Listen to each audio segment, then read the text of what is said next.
Hi, it's Mark Owen from Moose Marketing and PR and the editor of Punchline Magazine. And welcome to Punchline Talks, the business breakfast briefers, where I invite a panel of business experts to talk about the day's national newspapers, find out what's happening in their business, find out what's happening in their own business sector, and finally, what's caught their eye in this week's Punchline.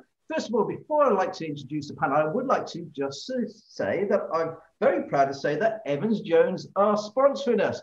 So thank you very much to those guys, and a little bit of product placement straight away. Anyway, moving swiftly on. So my expert panel today, we've got Rachel Geliamassi, Managing Director of Stagecoach West, Peter McCrea, Managing Director and owner of Production AV, who recently worked on Channel 4. Nicola Bird, founder of Excel and Safety and Business Development Director at KW Bell Group, based in Singapore. And Lee Summers, Managing Director of Elmrep and President of Gloucester Keys Rotary Club. And what I love about Lee is when he came up on screen, it said Lee, President. Was that on your pajamas, by the way, Lee? On my underpants. On your underpants, fair play. Anyway, let's crack on with the stories. Let's see what's catching the eye in the newspaper. I'm just going to run through the national papers first before the local stuff. So, the Western Daily Press, it starts off, welcome, Mr. President.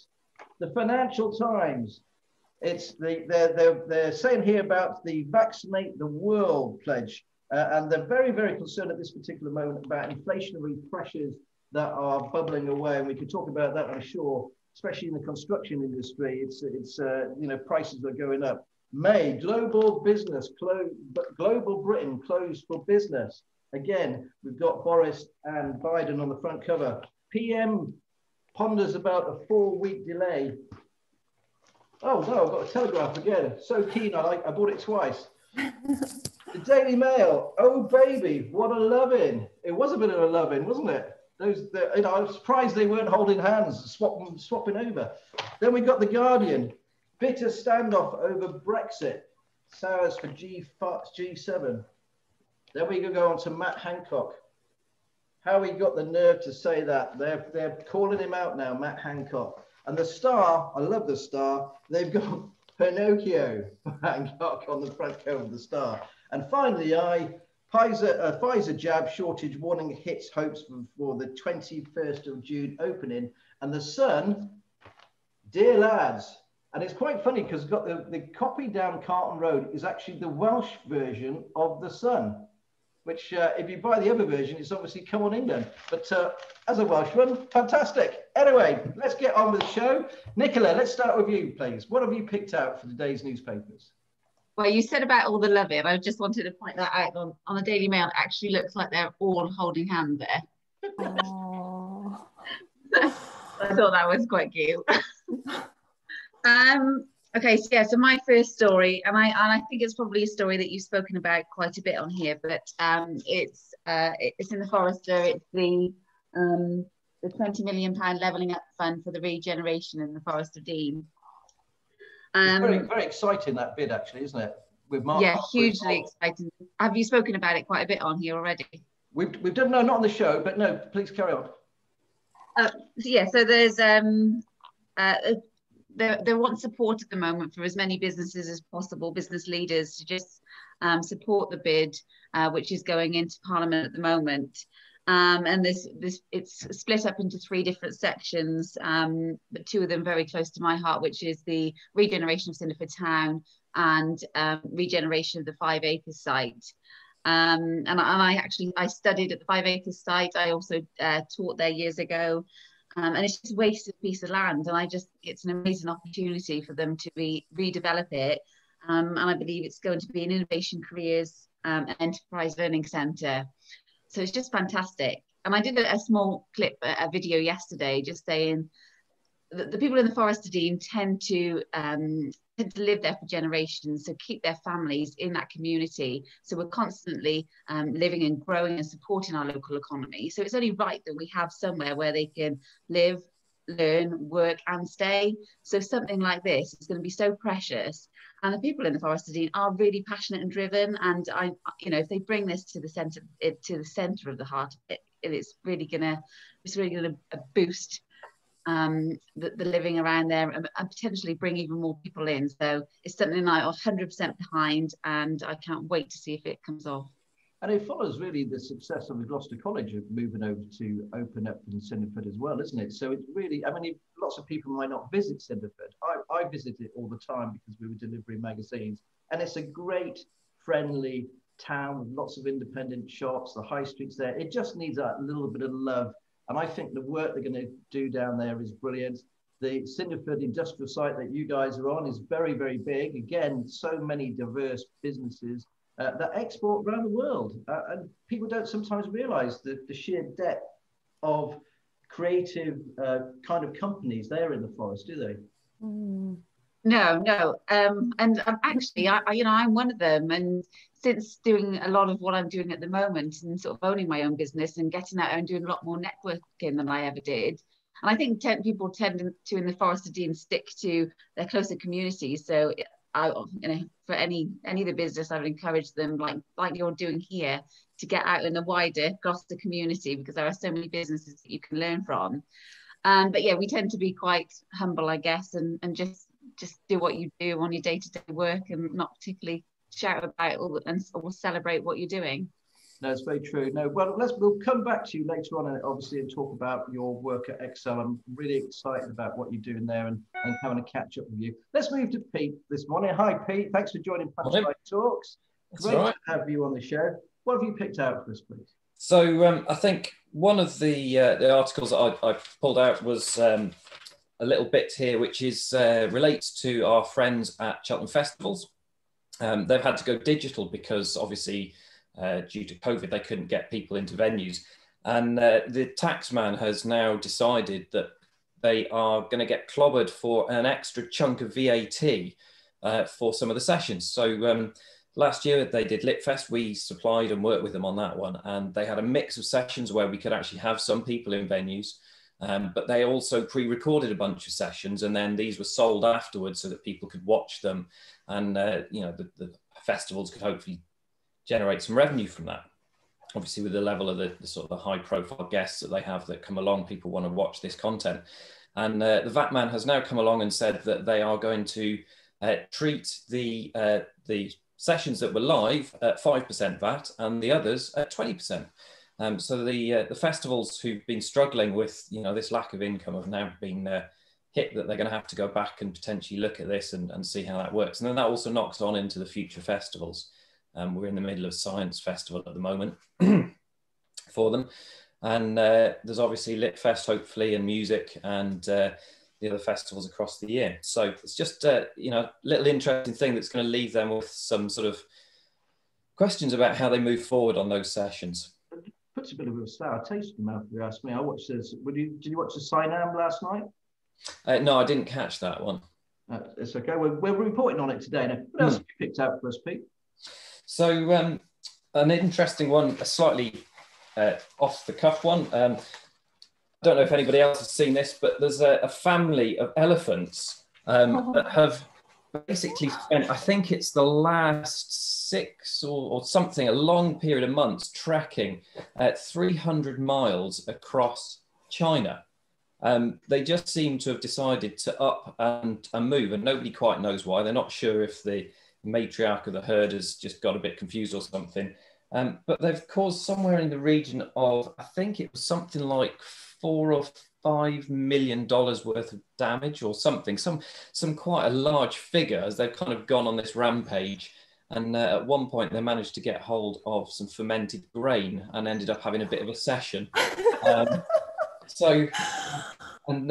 basically on a bit of a rampage across China, which is quite a strange thing. I never would have put elephants down as the sort of animals that would go off and do those sorts of crazy long journeys. But now after lockdown, there's going to be a lot of that in our own local area, don't you? That we will replicate something similar. Without a shadow of a doubt, they just had enough, haven't they? Okay, thanks ever so much for that, Pete. But Lee, welcome to Punchline Talks this morning, mate. Great to have you on the show. And what have you picked out for us, please? Just a couple. This one was, I think it's Daily Mail, and this was where there was a couple of friends out on holiday, I think, and a crocodile appeared. So instead of sort of running for the hills, she just boxed it in the face and made it run off the way, which was just crazy. The first thing you think of. Maybe that's the thing you should do with the elephants. Yeah. When you were going to talk about the elephants there, Pete, I thought you were going to say, and they've ended up in Winchcombe at Sudeley Castle. That would be quite impressive. Yeah, all that way. What else? The other one was one that's sort of local from the citizen, and any sort of local resident to sort of Abbeymead and Cooper's Edge and that sort of area, you'll realise that a very long time ago they built a £1 million sports centre, which is a great facility. It's got all these fantastic floors and nets and all sorts of things for many, many sports, but it's never opened. Yeah. And that's been ages now. And they're saying one of the reasons is they've been struggling to find an owner. So apparently Tewkesbury Borough Council are going to try and adopt it, which they're going through now, but the process has had long delays. And then they've turned around and said that they're also going to have an issue with liability insurance and the maintenance of the kit. But the main problem is you've got Tewkesbury Borough Council, Stroud District Council, and the Hucklecote Parish Council all having their input, and they're just not getting on and agreeing. And it's a shame, because it's such a lovely event ready to go, and it has been for a long time. So I'd like to see that rectified pretty quickly. Well, not being funny, but as all business people, who in their right mind would take on having to deal with 3 different councils? Yes. Yeah, I think that's it. That's the answer. Thanks ever so much, Lee. Rachel, thanks for joining us. You're only down the road from me. So as a neighbour here in Gloucester, what have you picked out for us, please? Yes, I'm happy to be your neighbour, of course, Mark. And I've been online on the news today, so thank you, Daily Mail. And the first thing that caught my eye was that Kate Middleton and Jill Biden, they're going to be holding a seminar on female empowerment later on.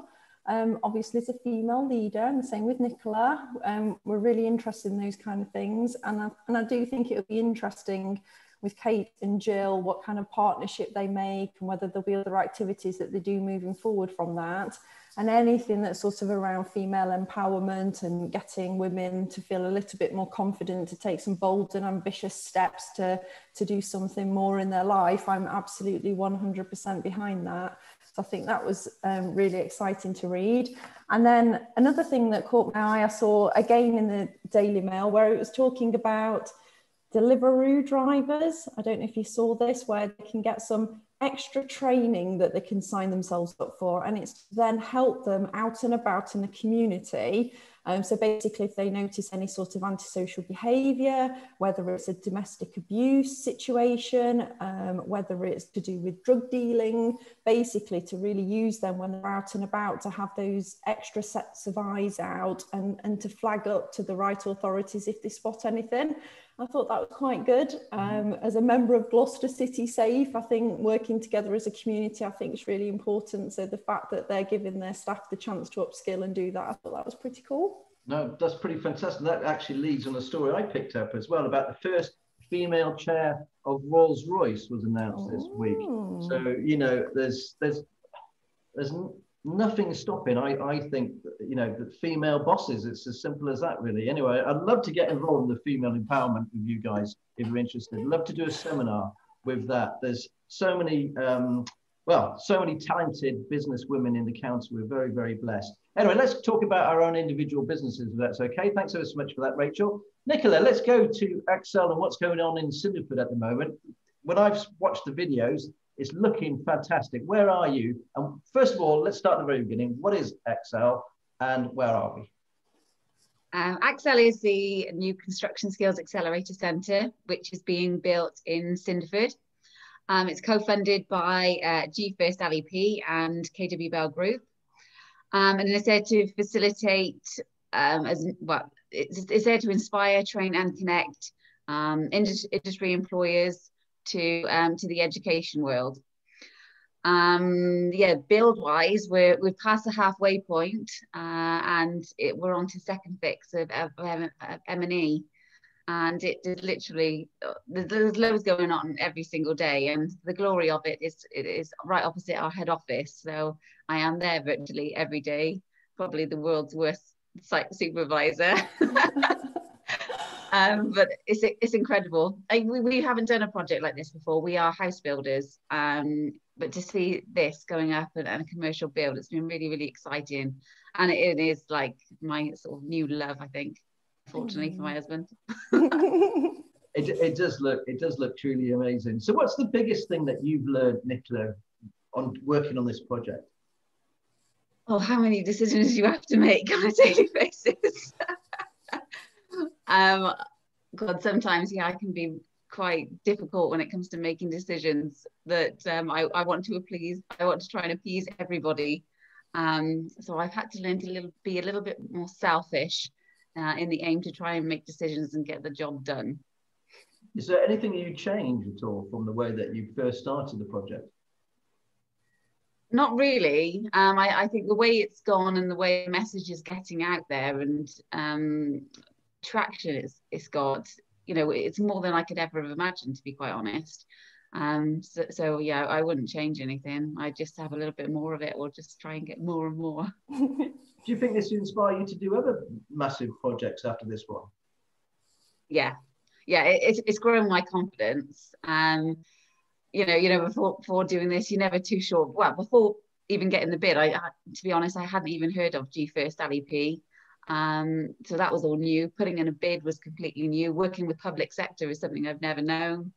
And obviously going from construction industry into the education world is a whole new thing again. So whatever you want, if you're passionate about something and you really believe in it, you can certainly make things happen. So that's really spurred me on to really saying yes to everything and not turning down any challenge.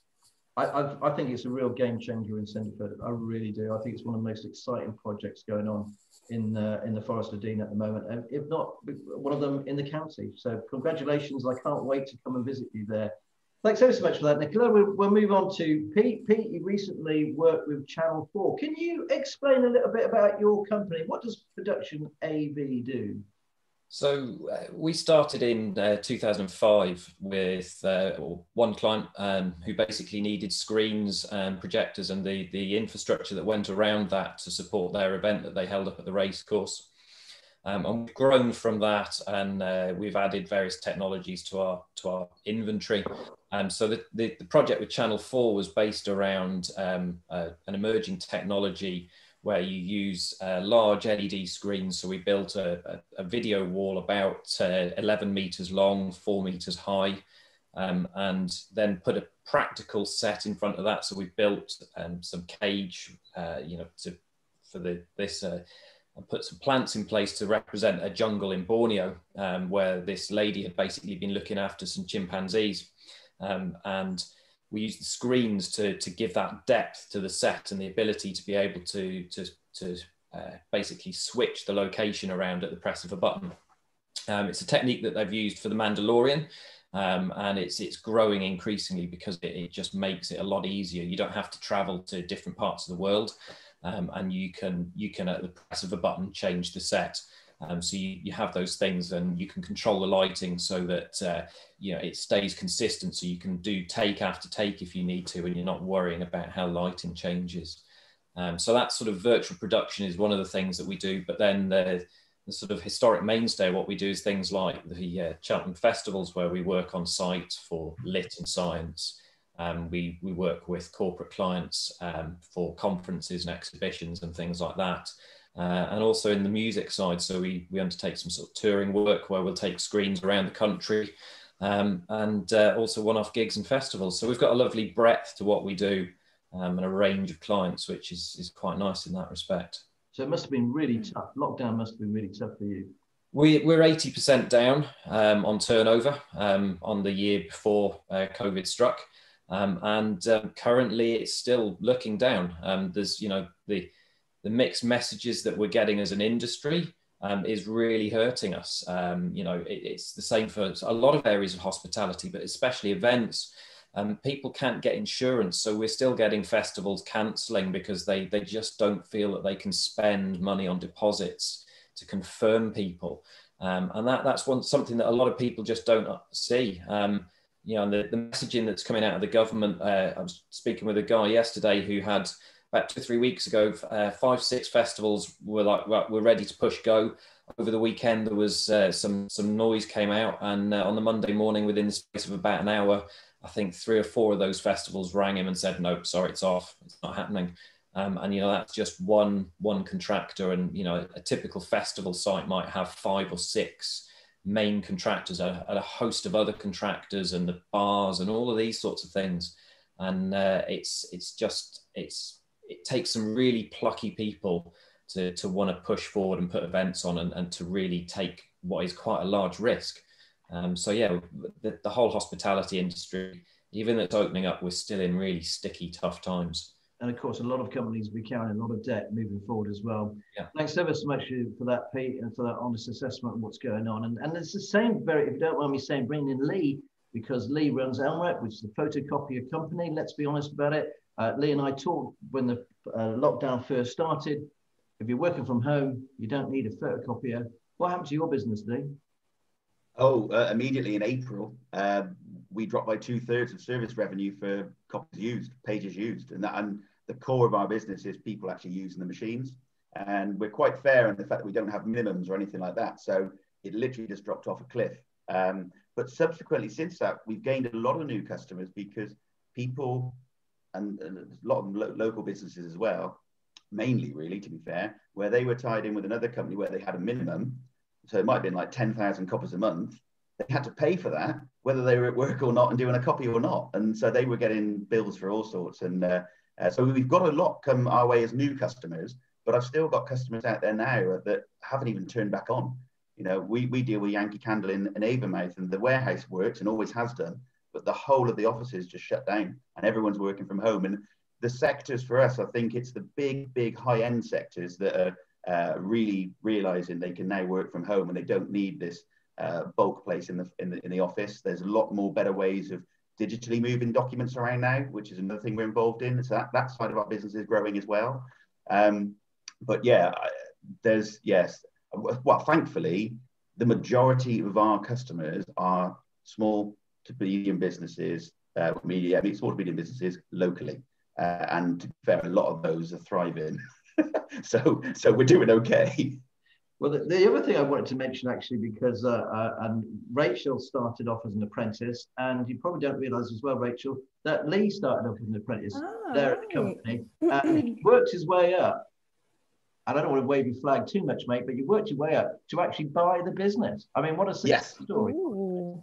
Yeah, so I joined here as a 16-year-old YTS trainee, and I never left. I still make the tea, still do all those things. And I didn't realise until literally only the other day, it's actually 10 years since I took over this month. In March was our best month ever that we've ever done.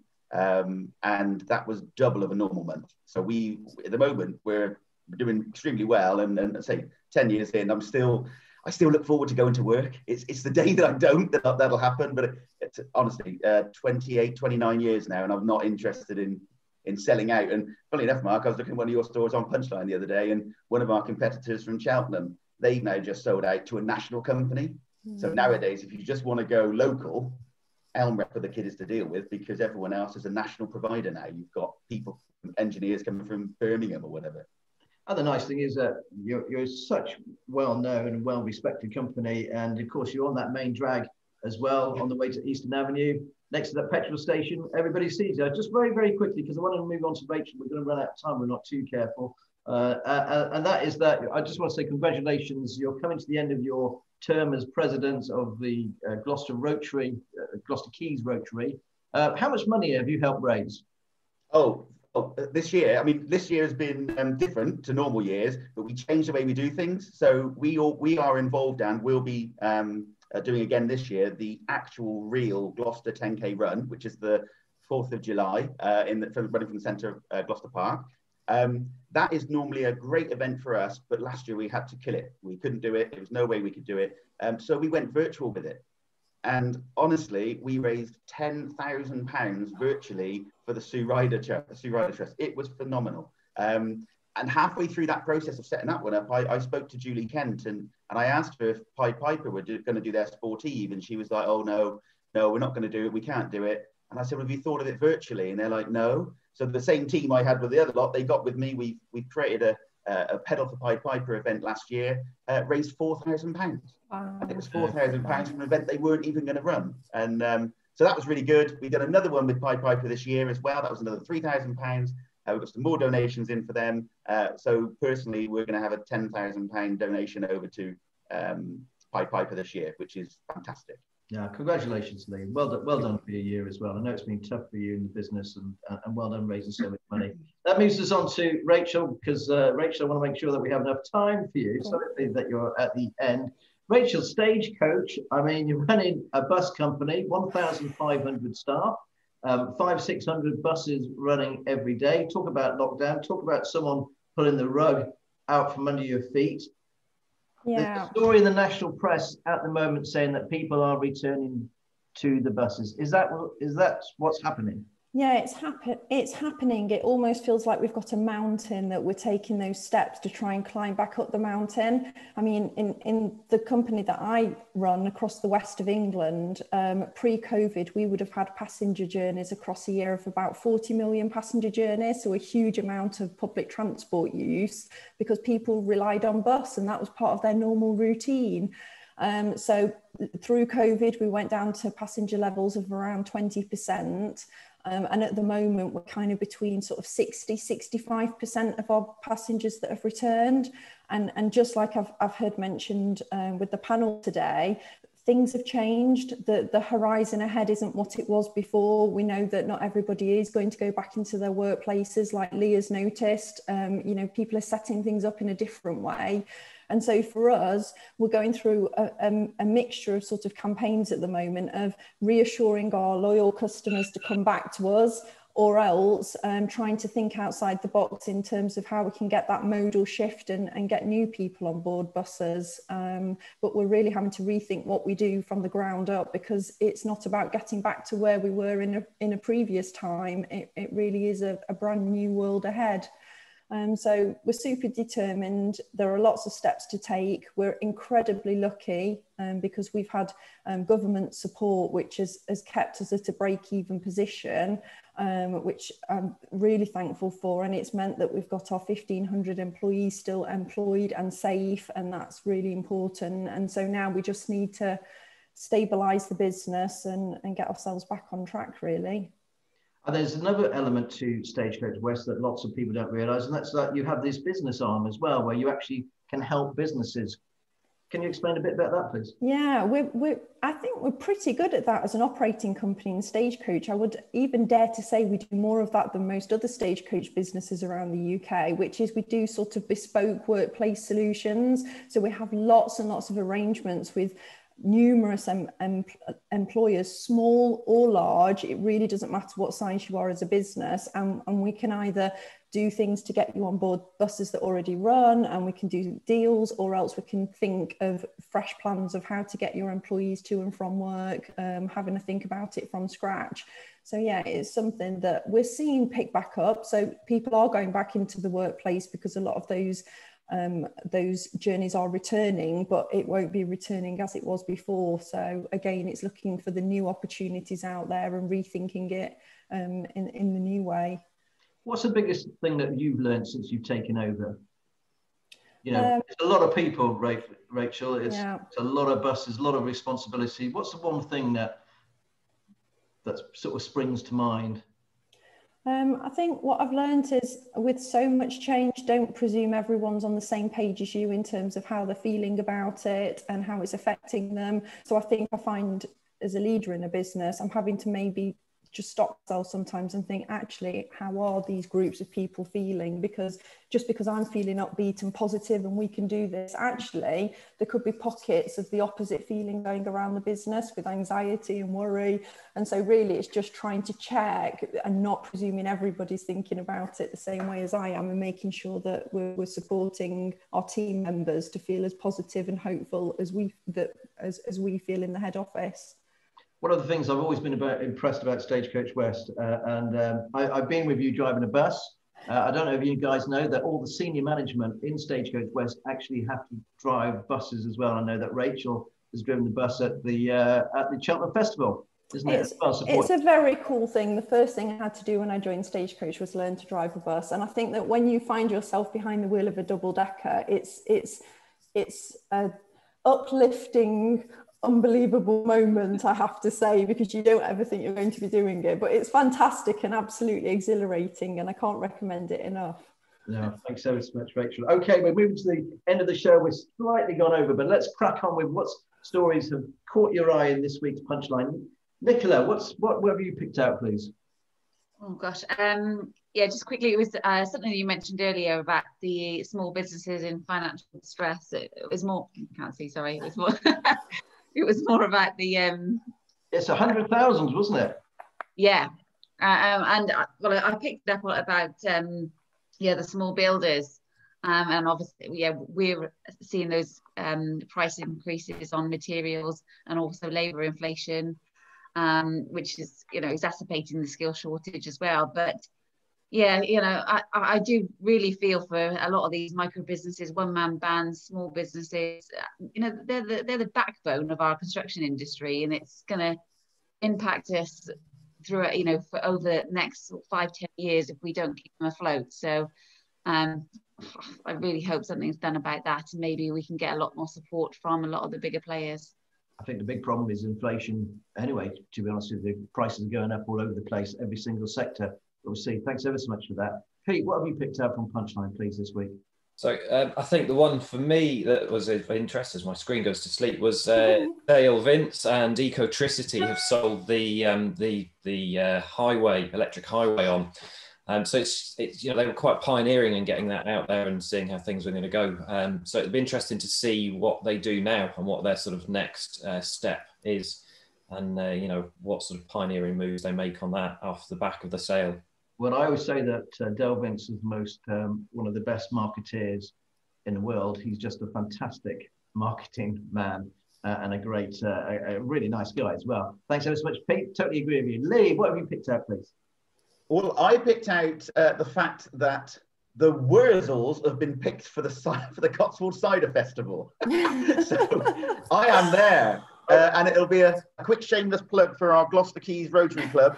We've got a Gloucester Beer Festival coming on in September the 24th and 25th at the Farmers Club. Details to follow. I'm sure we can help you promote that. Thanks ever so much, Lee. And you remind me a little bit of Wurzels, don't mind me saying. Right.